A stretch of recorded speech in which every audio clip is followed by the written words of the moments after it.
노블레스 오블리주라는 말이 있습니다.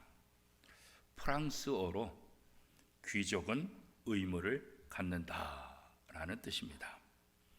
다시 말해서 사회에서 높은 신분을 가지고 있는 사람들은 거기에 걸맞는 도덕적인 의무를 또 책임을 져야 된다, 이런 말이죠.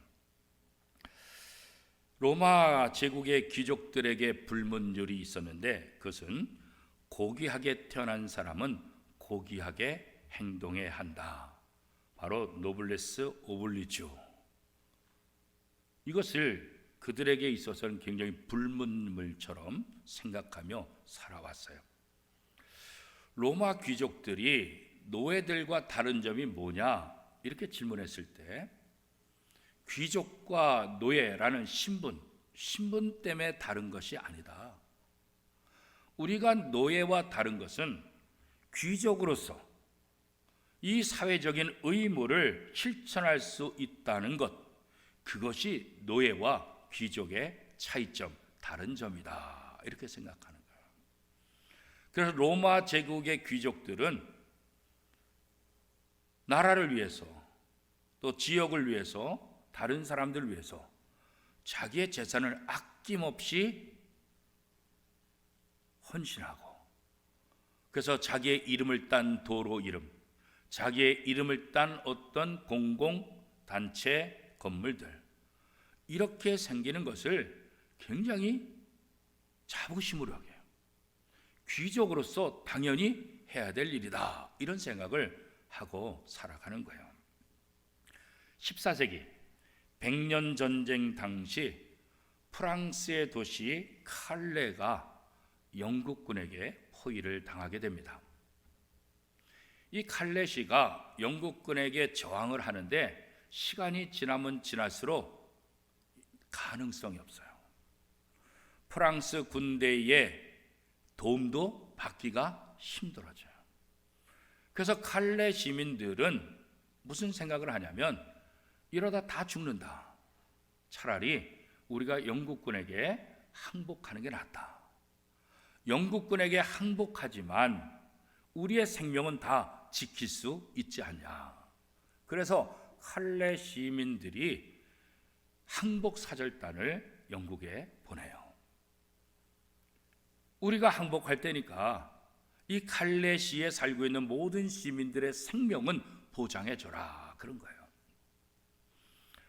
그래서 왕에게 전달되고 점령군인 영국에 의해서 이것이 허락이 돼요.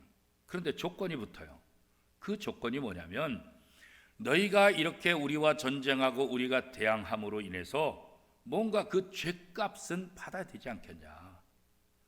이 칼레시에 있는 모든 시민들의 생명을 안전하게 보장해 주는 대신에 그 책임을 물어야 되는데 어떻게 될까? 이 칼레시에 적어도 6명의 사람들이 생명을 내놔야 되겠다.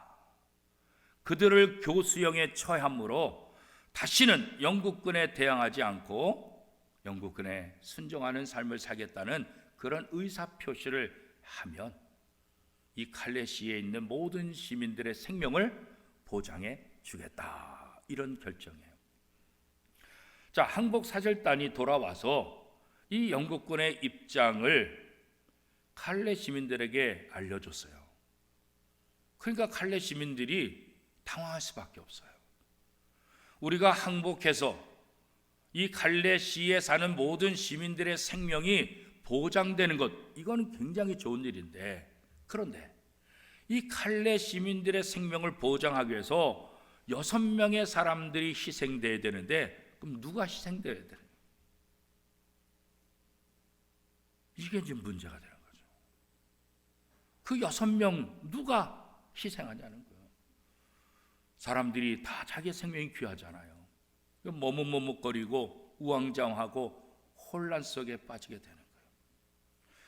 그때 이 칼레시에서 가장 부자 이 생피에르라는 사람이 있어요. 생피에르라는 사람이 이 칼레시에서 가장 부자인데 이분이 내가 죽겠다, 그리고 자원한 거예요. 제일 부자인데. 그러니까 법률가도 시장도 막강한 상업을 갖고 있는 사람들도 내가 희생하겠다. 그래서 이 시민들의 생명을 안전하게 보장할 수 있다고 한다면 내 생명을 바치겠다. 이렇게 자원하는 사람들이 생기게 되는 거예요. 그래서 6명의 사람들이 다음 날 교수형에 처하기 위해서 교수대를 가는 거예요. 칼레 시민들이 그 6명을 바라보면서 얼마나 마음이 아프겠어요. 저 6명 때문에 칼레 시민들의 생명이 안전을 보장받지만 저들이 우리 대신에 죽어가는 그 모습을 바라볼 때 얼마나 마음이 아프겠어요. 그런데 이 영국의 에드워드 3세 왕에게 왕비가 있는데 이 왕비가 임신한 상태예요. 이 소식을 왕비가 들은 다음에 에드워드 3세 왕에게 말하기를, 아니 세상에 자기의 생명을 이렇게 시민들을 위해서 바치겠다고 하는 세상에 이렇게 고귀한 희생이 어디 있으냐. 그래서 이 왕비가 왕에게 간청을 해요. 저들의 고귀한 희생 정신을 기억하고 저들을 살려줬으면 좋겠다. 그렇게 왕비가 간청을 해요. 그래서 에드워드 3세가 이 왕비의 말을 듣고 이 6사람을 죽이지 않고 살려줘요. 역사가들은 이 사건을 기록한 거예요. 그리고 이 역사가 기록되면서 노블리스 오블리주라는 이 상징적인 사건으로 이 사건을 기록하고 있는 거예요. 사실 누가 자기를 희생하기를 원하는 사람이 어디 있겠어요?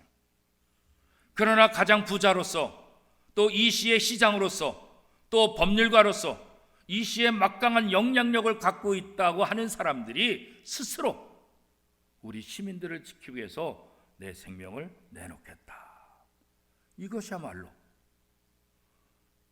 정말로 사회적인 신분이 있는 사람으로서 해야 될 아름다운 모습 아니겠어요? 그죠? 우리나라 역사 가운데도 이렇게 노블레스 오블리주를 실천한 많은 우리 조상들이 있어요. 우리 주변에도 지금 많이 있지요.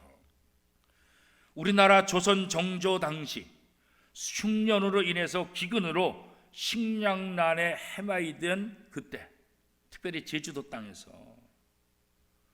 그 식량난으로 기아 속에서 죽어갈 수밖에 없는 제주도 사람들을 살리기 위해서 자신의 전 재산을 쌀로 사서 분배한 사람이 있어요. 고상 김만덕. 자기의 모든 재산을 팔아서 쌀을 사서 제주도 사람들을 살렸다. 군수업으로 번 막대한 재산을 독립운동에 대부분 사용한 최재형이라는 독립운동가도 마찬가지죠. 집안의 노비를 해방하고 민족적 자립을 위한 무장투쟁을 이끌었으며 국가의 미래를 위한 교육사업도 활발히 펼쳤던 김좌진, 이분도 마찬가지예요. 백리 안에 굶는 이가 없게 하라는 신념을 그의 삶 속에서 실천했던 경주의 최부잣집, 여기도 마찬가지죠. 이외에도 수많은 우리의 조상들이, 선배들이 나라가 위기에 처했고 어려운 상황 속에서 노블레스 오블리주를 실천하는 멋지고 아름다운 사람들이 많이 있었어요. 그분들 덕에 오늘 우리가 여기까지 오게 된 거죠. 우리는 그리스도인이에요. 허물과 죄로 죽을 수밖에 없는 죄인이었는데 하나님의 은혜, 예수 그리스도의 십자가 은혜로 우리가 하나님의 자녀가 되는 권세를 갖게 됐어요. 하나님의 자녀라는 권세. 그렇다고 한다면 우리가 이 땅에서 그리스도인으로서 어떠한 삶을 살아야 될까 하잖아요. 하나님의 자녀로서, 그리스도인으로서 노블레스 오블리주의 삶을 어떻게 우리가 실천하며 살아갈 수 있을까?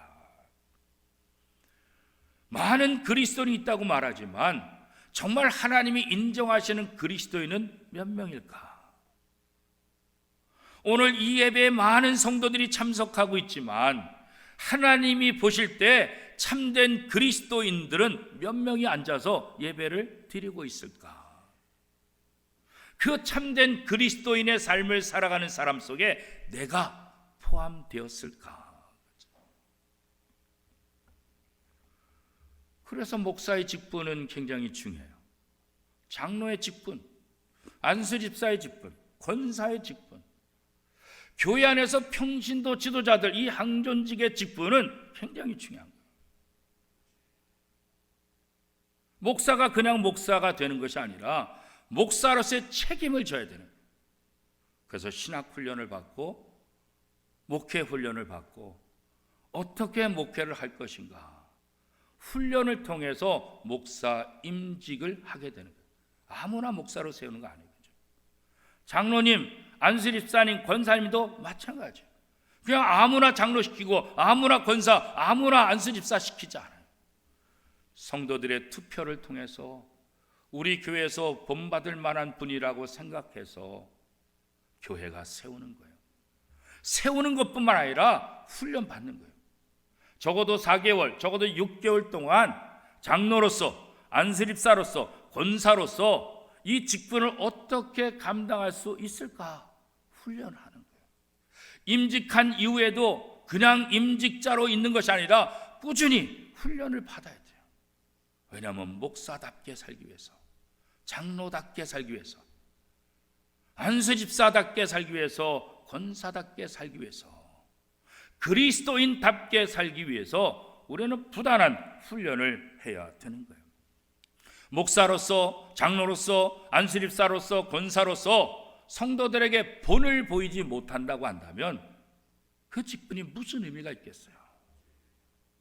귀족으로서 귀족을 드러내는 삶이 아니라 귀족으로서 사회에서 도덕적으로 책임을 감당하는 삶을 사는 것을 자부심 가졌던 로마 제국의 귀족들, 오늘 우리가 그리스도인으로서 원미동교회 목사로서, 원미동교회 장로로서, 원미동교회 집사로서, 권사로서 그런 자부심이 있어야 되는데 말로만 자부심이 아니라 실천하는 자부심이 있어야 된다 거죠.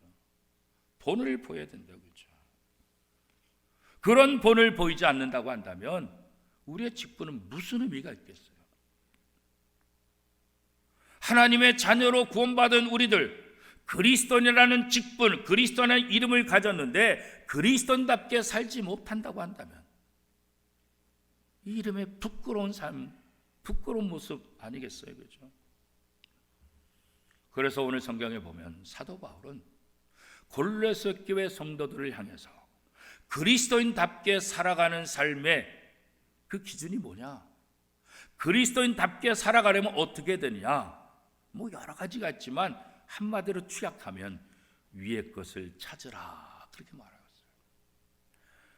땅의 것을 죽이고 위의 것을 찾고 위의 것에 소망을 두는 삶을 살 때 그리스도인답게 살아갈 수 있다 이렇게 말씀하고 있는 거예요. 왜 위의 것을 찾아야 될까요? 그리스도께서 하늘의 보좌에 앉아 계시기 때문에 그 그리스도의 다스림을 받는 삶, 그 삶을 살아요. 그 그리스도의 통치를 받는 삶, 그래서 하나님 우편에 계셔서 우리를 위해서 기도하시는 그 주님, 그 위 하나님의 나라를 소망하고 바라보는 삶을 살아야 된다는 거죠. 우리가 위의 것을 찾아야 되는 이유는 우리의 생명이 위에 계신 그리스도로부터 말미암기 때문에 이 땅의 것을 바라보고 땅의 소망을 두는 것이 아니라 위의 것을 바라보고 위의 것을 찾으라 이렇게 말씀하고 있는 거죠. 그리스도인다운 삶은 우리의 삶 속에서 나타나야 된다는 거예요. 나타나지 않으면 어떻게 알아요? 그죠? 먼저 이 내면에부터 변화가 일어나야 돼요. 우리 내면 속에서 잘못된 것들을 하나씩 하나씩 정리해 가야 돼요. 우리가 예수 믿고 한순간에 다 변화되지 못해요. 그러나 예수 믿은 다음에 하나씩 하나씩 우리의 옛 생각들, 잘못된 것들을 벗어버리고 변화되는 삶을 살아야 된다는 거죠. 특별히 욕심 부리는 것, 탐욕, 잘못된 욕심, 여기서 벗어나야 된다. 악한 마음을 품는 거, 이거 벗어나야 되는 거예요. 남에게 상처 주는 것, 이기적인 것들, 내면에 있는 이런 잘못된 생각들, 잘못된 마음들을 하나씩 정리해 나가야 돼요. 이것들부터 벗어나는 삶을 살아야 된다는 거예요.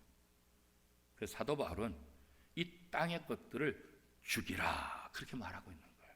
이건 죽이라는 거예요. 죽으면 더 이상 말 못하잖아요. 죽으면 아무것도 못하잖아요.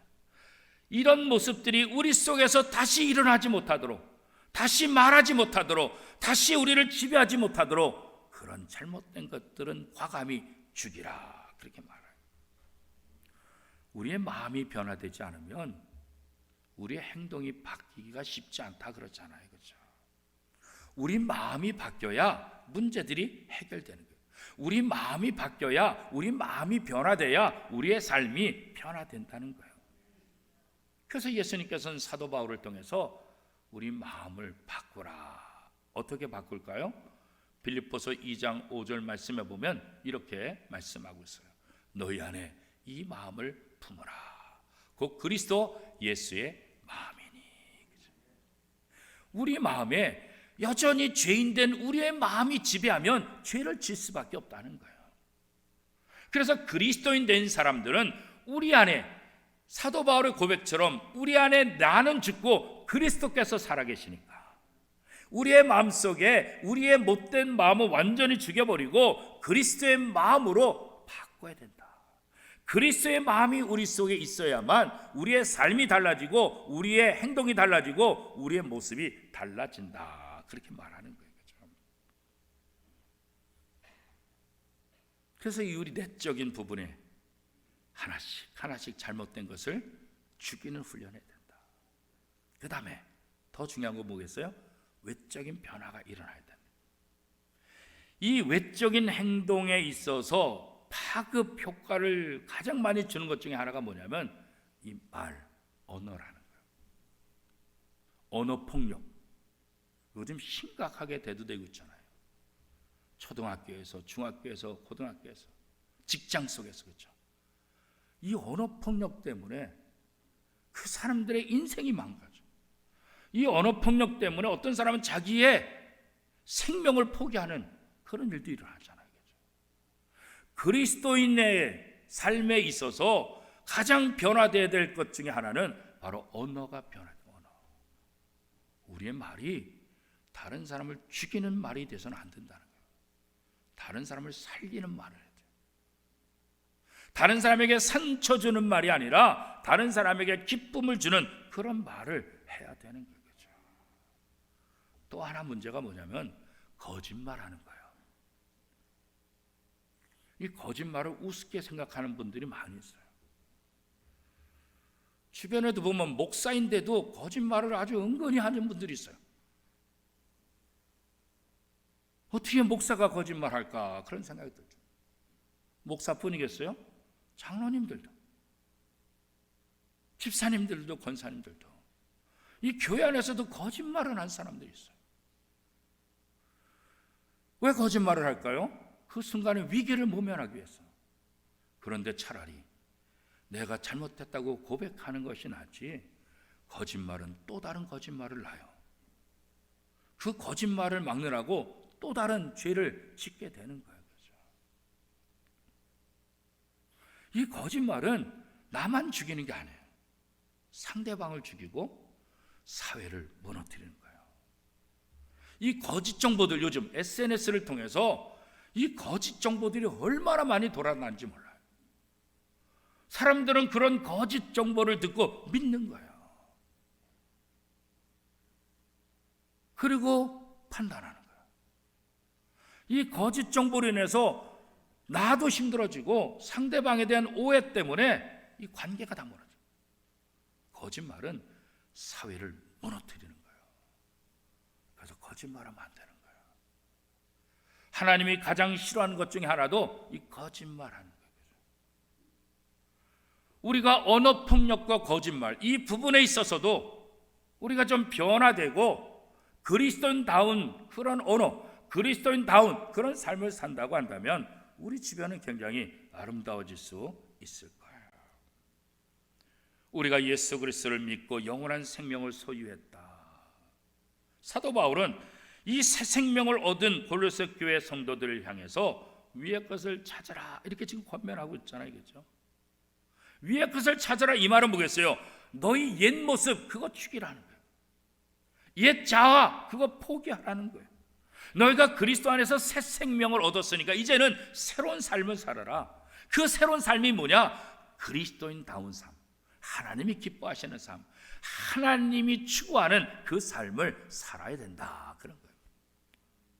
그래서 착한 사람이 구원받는 것이 아니라 구원받은 사람이 착해지는 거예요. 왜요? 하나님의 말씀대로 살다 보니까 자연적으로 죄를 하나씩 줄여가는 거예요. 그러니까 착해지는 거지. 착한 사람이 구원받는 것이 아니라 구원받은 사람이 착해지는 거예요. 그래서 우리 속에 변화가 일어나야 되는 거예요.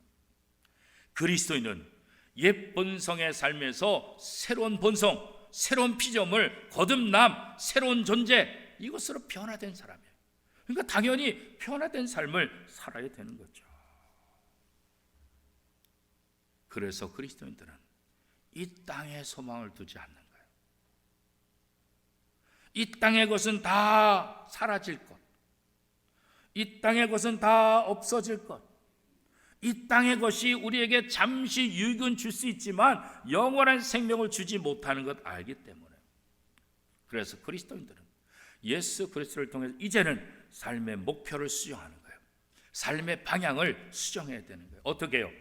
하나님이 원하시는 삶의 목표, 하나님이 원하시는 삶의 방향으로 수정해야 되는 거예요. 지금까지는 내 가치관대로 살아왔어요. 지금 때는 내 욕심대로 살아왔어요. 지금까지는 내가 원하는 대로 살아왔어요. 그러나 그리스도인 된 사람은 자기를 죽였고 내 안에 예수 그리스도가 사니까 그리스도가 원하는 삶, 그리스도께서 원하는 방향, 하나님이 원하시는 그런 삶으로 우리의 방향을 수정해야 된다는 거예요. 그렇지 않으면 우리는 그리스도인다운 삶을 살기가 어렵게 되는 거예요. 새 사람을 입었다고 하면서 그리스도인이 되었다 하면서 여전히 우리의 욕심대로 산다고 한다면 그건 그리스도인의 모습이 아니라는 거예요. 사도 바울이 선포하고 있는 이 복음의 진리, 이것은 예수 그리스도로 말미암아 우리에게 주신 그 은혜, 여기만 있는 것이 아니라 복음으로 변화된 사람들의 변화된 삶을 살아야 될 책임도 이 안에 포함되어 있는 거예요. 새로운 신분에 맞는 하나님의 자녀로서의 삶을 살아야 될 책임이 있다, 그런 거죠. 복음으로 거듭난 사람들은 그래서 영적인 변화가 일어나요. 내가 예수 믿는다고 해서 세상에서 달라진 게 아니잖아요. 직장에서 달라진 게 아니잖아요. 세상의 삶은 그대로예요. 그럼 뭐가 바뀌는 거예요? 내 속사람, 영적인 변화가 일어나는 거예요. 우리 속의 속사람이 하나님의 말씀을 통해서 바뀌어지는 거죠. 이런 변화는 교회 안에서만 나타나는 것이 아니라 우리의 삶의 모든 영역에서 나타나야 되는 거예요. 직장에서도, 가정에서도, 친구 관계 속에서도, 사회 속에서도, 그죠? 우리의 삶의 모든 영역에서 내가 주인이 아니라 예수 그리스도가 주인 되는 모습으로 바뀌어야 되는 거예요. 그래야만 그리스도인다운 삶을 살아갈 수 있다, 그런 거죠. 그래서 우리가 그리스도인을 닮아가 그리스도를 닮아가는 이 삶을 살기 위해서는 때로는 시간도 투자해야 돼요. 때로는 물질도 투자해야 돼요. 때로는 연단도 받아야 돼요. 훈련이 필요한 거예요. 그렇죠? 그래서 예배에 참석하고 주의 말씀을 듣고 헌금도 하고 교회에서 성도의 교제도 하고 밥도 사고 공동체 생활을 하고, 그렇죠? 남들이 어렵고 힘든 거 그거 가서 도와주기도 하고. 신앙생활을 한다는 것은 예배만으로 신앙생활을 할 수 없어요. 신앙생활은 예배만이 아니라 그 예배를 드린 이후에 삶 속에서 예배를 통해서 받은 말씀을 실천하는 거예요. 그래서 성도의 교제가 그렇게 중요한 거예요. 성도의 교제를 통해서 상대방의 아픔을 알게 되고 상대방의 문제를 알게 되고 내가 어떻게 도울지를 알게 되고, 그죠? 그럼을 통해서 성도의 교제가 어떻게 해요? 하나님의 은혜를 경험하게 하고, 그렇잖아요. 잘 몰랐는데 하나님이 나를, 이런 분들을 통해서 나를 이렇게 돕는구나, 내가 이렇게 사랑받는구나, 그것을 통해서 하나님의 사랑받는 존재임을 깨닫게 되는 거예요. 그리스도인이 되었다, 이 말은 그리스도를 닮은 자가 되었다, 이 말이에요. 또 그리스도가 나의 주인이 되었다, 그런 거죠. 내가 나의 주인이 되어서는 내 삶에 변화가 일어나지 않아요. 내게 변화가 일어나기를 원하면 내 삶을 내가 주인, 내가 지배해서는 안 되고 우리의 주인 되신 예수님께 맡겨야 되는 거예요. 그렇죠? 내가 주인 돼서 하는 모든 일을 성경은 뭐라고 말해요? 그게 바로 우상 숭배라는 거예요. 하나님이 주인인데, 그리스도께서 주인인데 내가 주인 행세하는 것, 그게 바로 우상 숭배라는 거예요. 그래서 우리는 예배드리는 이 순간부터 세상에 나가 사는 모든 삶의 과정 속에서 누가 주인인가? 정말 그리스도가 원하는 삶을 내가 살아가고 있는가? 이거 언제나 질문을 해야 된다는 거예요. 그리스인 조르바라는 책을 쓴 분이 계세요. 니코스 카잔자스키라는 분인데, 이분은 현대 그리스 문학을 대표하는 작가이면서 20세기 문학의 구도자라 불려요. 이 니코스 카잔자스키가 쓴 글에 의하면 이런 내용이 있어요. 한 젊은이가 에게해에 떠 있는 작은 섬을 방문해요. 왜냐하면 그 작은 외딴 섬에 한 수도사가 살고 있어요. 이 젊은 사람이 수도사를 만나기 위해서 그 외딴 섬에 찾아 들어가요. 그래서 이 섬에 들어가서 수도사를 찾으니까 이 수도사가 높은 바위 위에 있는 작은 방에서 홀로 기도하며 여생을 보내고 있었던 거예요. 이 젊은 청년이 수도사를 찾기 위해서 여기저기 다니다가 결국 수도사를 만나게 됐어요. 수도사를 만나서 이 젊은 청년이 뭐라고 질문하냐면, 수도사님, 요즘도 악마와 씨름하고 있습니까? 이렇게 질문한 거예요. 그랬더니 수도사가 젊은 사람에게 뭐라고 얘기냐면, 나도 늙고 내 안에 악마도 늙어서 더는 씨름하지 않는다, 그런 거예요. 대신에 나는 요즘 하나님과 씨름하고 있어, 그런 거예요. 이 젊은 청년이 하나님과 씨름을 해요? 다시 수도사에게 질문하는 거예요. 아니, 수도사님, 하나님과 씨름한다고요? 그러면 하나님과 씨름해서 이기기를 바라나요? 그랬더니 수도사가 다시 대답합니다. 아니, 나는 하나님과 이기기 위해서 씨름하는 것이 아니라 하나님에게 지기 위해서 끊임없이 씨름하고 있어, 그랬다는 거예요. 우리가 그냥 나 자신을 내버려 두면 내 안에 육신의 욕망이 올라오니까 이 육신의 욕망을 절제하는 그런 훈련이 필요합니다. 하나님과 싸워 이기기 위해서 씨름하는 것이 아니라 하나님께 지기 위해서 씨름한다. 사도 바울은 다메섹에서 예수를 만난 다음에 그 예수 그리스도의 십자가와 부활을 증거하는 삶을 살잖아요. 그래도 여전히 사도 바울 마음속에도 이 육신의 욕심들이 자꾸 자기를 공격하고 있는 것을 느끼고 있어요. 그래서 고린도전서 9장 27절 말씀에 보면 사도 바울이 어떻게 고백합니까? 내가 내 몸을 쳐 복종하게 하면 내가 남에게 전파된 후에 자신이 도리어 버림을 당할까 두려움이로다. 무슨 말이겠어요? 내가 지금 복음을 전하고 십자가와 부활을 자랑하는데 내가 내 육신을 이기지 못한다고 한다면 내가 전한 복음에 얼마나 부끄러운 삶을 살까? 그래서 나는 날마다 내 몸을 쳐서 하나님의 말씀에 복종하는 삶을 살려고 노력하고 있다, 이거죠.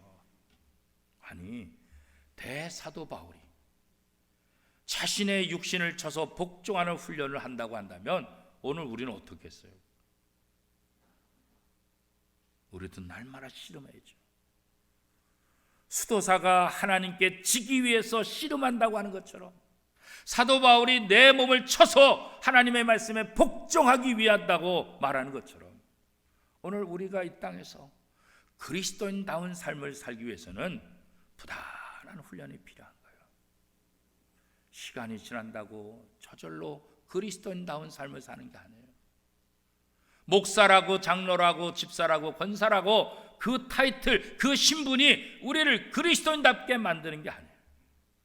로마 제국의 귀족은 단지 노예들과 다르기 때문이 아니라 귀족으로서의 책임을 져야 되는 그 다름 때문에 우리는 귀족이라 자부심을 갖는 것처럼 우리가 세상 사람과 다른 점은 그저 예수 그리스도의 보혈로 구원받은 그것 때문이 아니라 이 땅에서 그리스도를 주인으로 삼고 그리스도를 닮아가는 삶을 사는 그 자부심이 우리 속에 있어야 되지 않겠어요? 주님은 우리를 살리기 위해서 이 땅에 오셔서 십자가에 못 박혀 돌아가셨어요. 그리고 우리의 영원한 생명을 위해서 부활하셨다고. 우리가 그 부활을 믿는다고 한다면 이제 우리를 통해서 그 부활이 세상 사람들에게 증거되어야 되지 않겠어요? 그렇죠? 2000년 전 제자들을 통해서 2000년 전 초대교회 성도들을 통해서 부활 신앙이 전달돼서 오늘까지 온 것처럼 이제는 우리를 통해서 이 부활 신앙이 이 부활에 대한 증거가 많은 사람들에게 전파되어야 되죠. 세상 사람들은 우리 말을 듣지 않아요. 우리의 삶을 보고 있어요. 우리의 말이 아니라 우리의 삶이라고요. 그래서 예수님께서는 마태복음 5장 16절에 이렇게 권면하고 있죠. 이같이 너희 빛이 사람 앞에 비치게 하여 그들로 너희 착한 행실을 보고 하늘에 계신 너희 아버지께 영광을 돌리게 하라. 그런 거죠.